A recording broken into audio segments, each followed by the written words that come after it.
Hello and welcome to Heath's Workshop. I just thought I'd do a quick initial review. You can probably saw by the title on this video. Quick initial review of a power bank we used a couple of weeks ago. As you might have seen from the Facebook page, went up to Skye for a few days and we were having a few problems with power in the camper van. So we decided to buy a power bank, which is this Beaudens one. We actually bought it as a Swarey, but I think the same unit. Lots of reviews online on this one.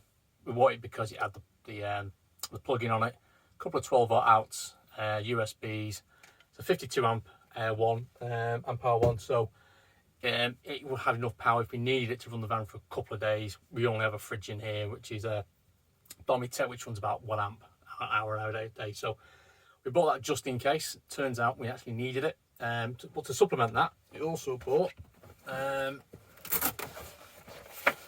this, which is the 100-watt solar panel, which goes with it. And again, both of these came in extremely useful when we were away. As I said, we've had some problems with power in the van. We had a 13-hour drive up to Skye from Manchester. We had a diversion route, wasn't good. But my idea would be that we would drive up there and that would charge my leisure battery, which is new, and we'd have power on the leisure battery, which is a 130 amp hour one, to run us through 2 or 3 days, and this would then be used as a backup. Turns out my split charger decided it didn't want to work, so we got to the campsite. We'd done 18 hours. We found out what the problem was about 18 hours later, was the battery had pretty much packed in and the fridge was packing in. So this became essential for us to use. We didn't get a hookup. What we did end up doing was, because you have a 12-volt out on it and it comes with one of these, we just hooked this thing straight into the 12-volt socket we have on the wall here, the power socket. Left it on overnight and it recharged the leisure battery overnight. I think this lost 40% of its power overnight, and it charged the batteries up to about probably 60-70% of the leisure battery, which meant we could use the leisure battery for the rest of the weekend. That following day, then we put this on charge using the solar panels. So I said 40% lost on this. The solar cells charged it up to full charge in about 2 hours. We had fantastic weather, clear blue skies. This was then used, because it was getting a bit chilly at night, to power a 12-volt electric blanket, which you put on the floor, keep your feet warm, and it warmed the van up quite nicely as well. We used it for that, and we also used it we have a DVD player, which we bought, which is a 12-volt one.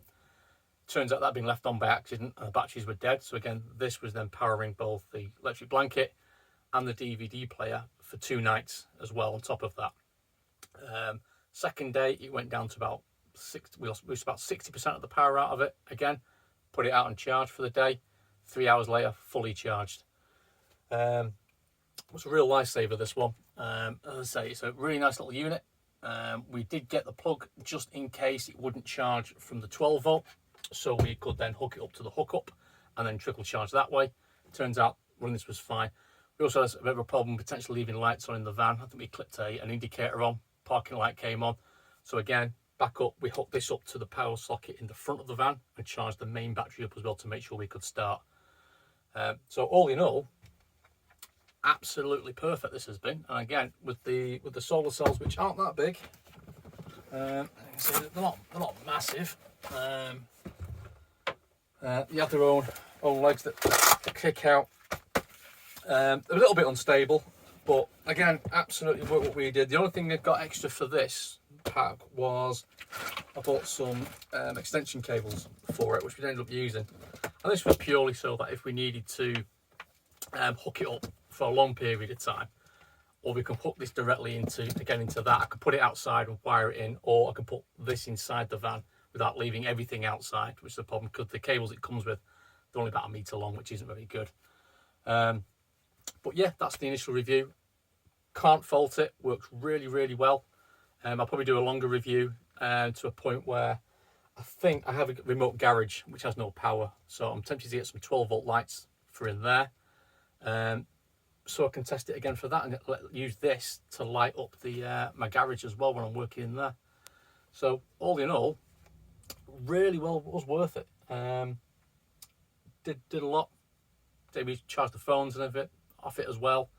just really pleased to have had it in the van. So it's just a nice little unit. You can see it just sits there quite comfortably and quite nicely. Nice and small, nice and compact.